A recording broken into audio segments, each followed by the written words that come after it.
बिस्मिल्लाहिर्रहमानिर्रहीम। My dear students, अस्सलाम वालेकुम। You are watching math with Yasir Rafat. आज हम 4.3 एक्सरसाइज का सेकंड लेक्चर डिस्कस कर रहे हैं, first year Karachi board new book का। हमने पहला लेक्चर क्वेश्चन नंबर 1, 2, 3, 4 डिस्कस किए थे।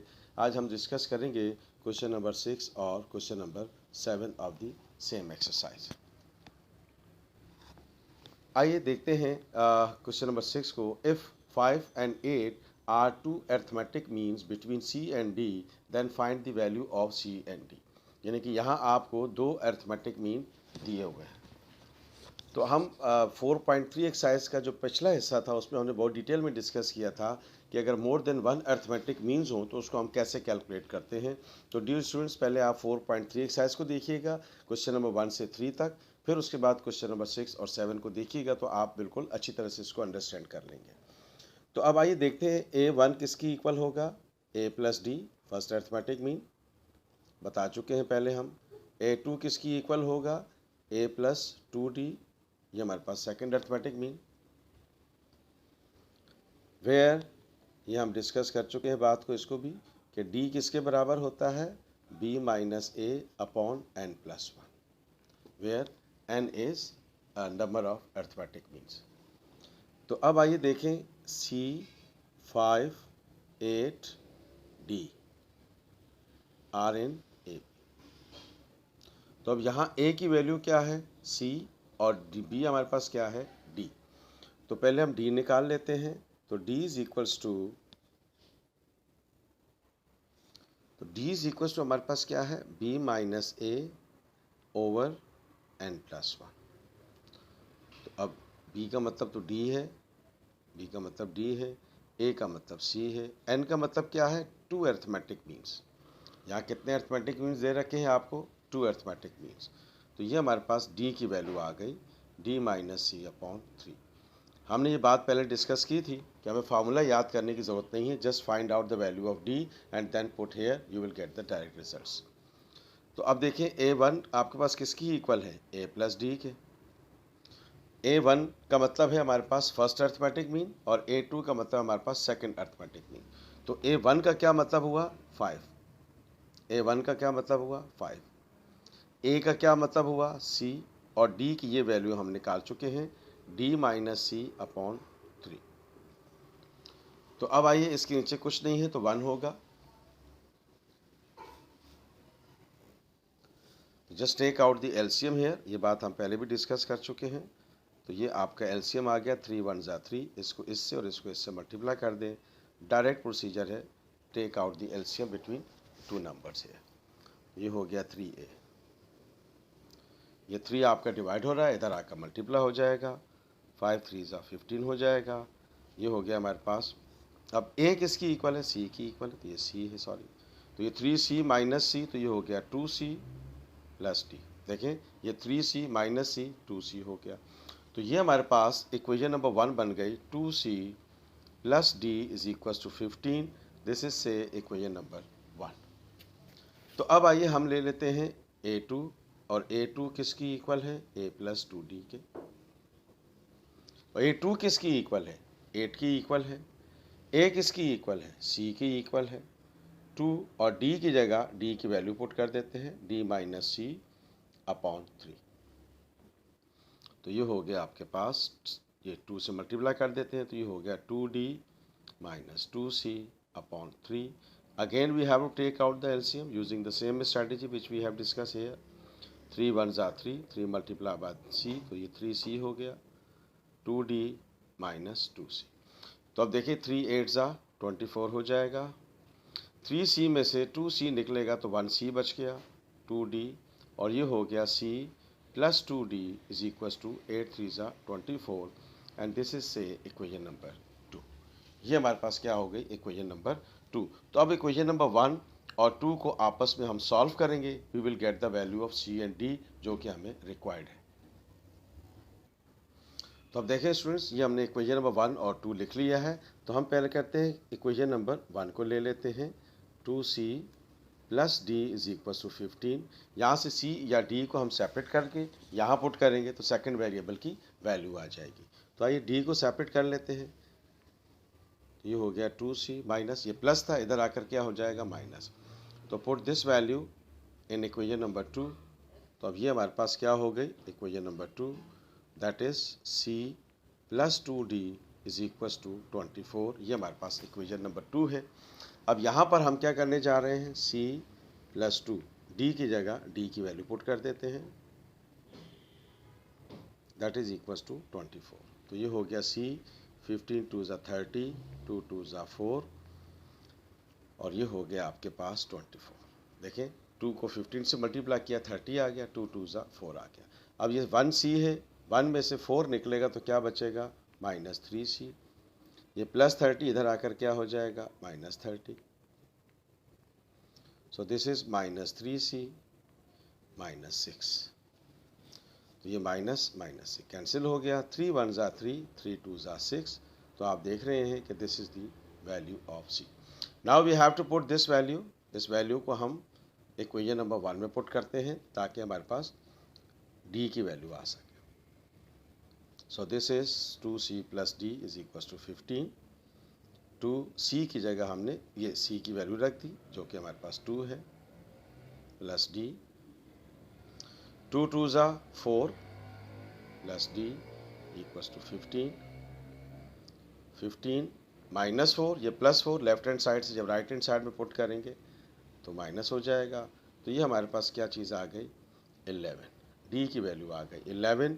तो ये हमारे पास c और d की वैल्यू आ गई, c आपके पास आ गया 2 और d आपके पास आ गया 11। This is the required result of question number 7 exercise 4.3 arithmetic mean. Okay students, now come to the question number 7, the last exercise of 4.3 exercise, first year Karachi board, new book। अब देखिए students question में क्या कह रहा है, कह रहा है find the value of n so that this is will be the arithmetic mean between a and b। कह रहा है कि ये जो है इसके दरमियान अरिथमेटिक मीन है, तो n की वैल्यू फाइंड करें। तो सिंगल अरिथमेटिक मीन का फार्मूला क्या होता है, a is equal to a plus B upon 2। और यहाँ a आपको क्या दिया हुआ है, ये फैक्टर आपको a के इक्वल दिया हुआ है। तो ये हो गया n plus 5 b power n plus 5 divided by n plus 4 b power n plus 4 is equal to a plus B upon 2। Question थोड़ा सा लेंथी है। अब देखें ये क्या हुआ, ये हमारे पास अरिथमेटिक मीन हुआ, ये क्वेश्चन में दिया हुआ। क्वेश्चन में क्या कह रहा है, a is equal to a plus B upon 2। तो a की वैल्यू क्या है, ये हमें दे रखी है। अब इसमें हमें n की वैल्यू फाइंड करनी है, तो आइए क्रॉस मल्टीप्लाई कर लेते हैं, n plus 5 b plus 5 and a plus b into a power n plus 4 and b power n plus 4। ये हमने क्रॉस मल्टीप्लाई कर लिया, 2 से मल्टीप्लाई कर देते हैं इसको, 2 power n plus 5 and 2 into b power n plus 5। अब यहाँ a इससे मल्टीप्लाई होगा और a इससे मल्टीप्लाई होगा, जहाँ बेस सेम होगी वह पावर ऐड हो जाएगी, सेम जहाँ नहीं होगी वो एज इट इज रहेगा। अब जैसे देखें ये a की पावर नहीं तो 1 होगा, अब a multiply by a power n plus 4 होगा, तो ये क्या हो जाएगा n plus 5, 4 plus 1 5। Base same हो तो पावर ऐड हो जाती है, 1 प्लस n प्लस 4, तो 4 प्लस 1 क्या हो गया 5 हो गया। अब a को आप b से मल्टीप्लाई करेंगे तो चूंकि बेसिस अलग अलग है तो लिहाजा ये एज इट इज रहेगा, कोई चेंज नहीं आएगा। अब इसी तरह से b की बारी है, अब b को इस a से मल्टीप्लाई करेंगे तो कोई चेंज नहीं आएगा, तो ये क्या हो जाएगा आपके पास a power n plus 4 into B. और सिमिलरली अब b को इससे मल्टीप्लाई करेंगे तो क्या हो जाएगा b पावर n प्लस 5। अब देखिए बेस सेम है तो पावर ऐड हो गई। तो अब आइए इस सब को हम इस तरफ शिफ्ट कर देते हैं, तो ये हो जाएगा 2a power n plus 5 minus, पहले लिख देते हैं बाद में तरतीब बना लेंगे, ये हो गया minus a power n plus 5 minus a b power n plus 4 minus a power n plus 4b and minus B power n plus 5। ये हमने सबको इस तरफ शिफ्ट कर लिया और यहाँ बच गया 0। अब देखें इसको इसके करीब कर लेते हैं, लाइक टर्म्स को कलेक्ट कर लेते हैं। ये माइनस n प्लस 5 ये हो गया आपके पास।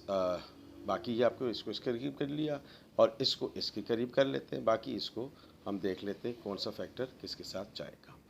तो अब ये हो गया minus A B power n plus 1 4 and minus A power n plus 4 B अपनी जगह रहेगा और इसको हमने इसके पास लिख दिया 2b power n plus 5 and minus n plus 5 like this. अब इससे क्या हुआ कि अब देखिए इसका कोफिशिएंट 1 है तो माइनस हो जाएगा, 2 माइनस 1 तो 1 बच गया, a पावर n प्लस 5। और इसको हम इसके करीब कर लेते हैं ताकि ये पेयर्स बन जाए, n प्लस 4 इंटू बी। और यहाँ पर देखें ये बाकी बच गया a b power n plus 4 और minus b power n plus 5 equal to 0। अब देखिए स्टूडेंट्स थोड़ी सी अरेंजमेंट करनी पड़ेगी हमें यहाँ। अब देखिए ये लिखा हुआ a पावर n प्लस 5, तो क्या हम इसको यूँ लिख सकते हैं a power n plus 4 into a। एक पावर साइड पे कर दी, हमें पता है कि बेस सेम है तो पावर ऐड हो जाएगी, ये पावर 1 प्लस 4 5 वही आ जाएगा। ऐसा क्यों कर रहे हैं? ताकि ये हम a पावर n प्लस 4 यहाँ से कॉमन ले सकें। Similarly we are going to do the same activity here also. अब ये b पावर n प्लस 5 है तो हमने यहाँ पर भी n plus 4 into B power 1 कर दिया। अब आप देखें डियर स्टूडेंट्स क्या फ़ायदा हुआ। अब यहाँ से a power n plus 4 common आ गया तो बच गया a माइनस बी, और यहाँ b पावर n प्लस 4 बच गया तो क्या बच गया आपके पास, ये आपके पास प्लस b था, sorry a plus minus minus, तो ये आपके पास बच गया a माइनस बी। देखिए 2 में से 1 निकलेगा तो प्लस 1 बचेगा। तो अब whole a minus B common ले लेते हैं यहाँ पे। तो अब देखिए स्टूडेंट्स यहाँ से a minus B whole common आ रहा है, होल कॉमन ले लेते हैं तो ये हो जाएगा आपके पास n plus 4 minus B n plus 4 equal to 0। ये फैक्टर उधर जाकर 0 हो जाएगा, this is not equal to 0। तो ये हमारे पास n plus 4 minus B power n plus 4 equal to 0। तो अब आप देखें इसको हम थोड़ा सा टेक्निक अप्लाई करते हैं। ये माइनस इधर आकर क्या हो जाएगा, प्लस हो जाएगा। इसका कोफिशिएंट 1 है तो ये मल्टीप्लाई हो रहा है, इधर आकर क्या हो जाएगा, डिवाइड हो जाएगा। ये मल्टीप्लाई इधर आकर डिवाइड हो जाएगा। हम इसको यूँ भी लिख सकते हैं a upon B whole power n plus 4 और a अपॉन बी पावर 0। और ये बात हम जानते हैं किसी भी चीज़ की पावर 0 1 की इक्वल होता है। तो a अपॉन बी क्यों लिखा है, क्योंकि if the basis are same then the power will be equal to each other, and if the power are same then the basis will be equal to each other. तो अब देखिए आपके पास क्या situation बन गई, बेस सेम है तो आपके पास पावर इक्वल हो गई, तो n की वैल्यू हमारे पास आ गई -4। This is the required result. Dear students, that was the last lecture on 4.3 exercise. 4.3 exercise को हमने 2 लेक्चर्स में कवर किया है।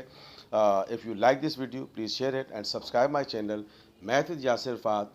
Thank you so much. अल्लाह हाफिज़।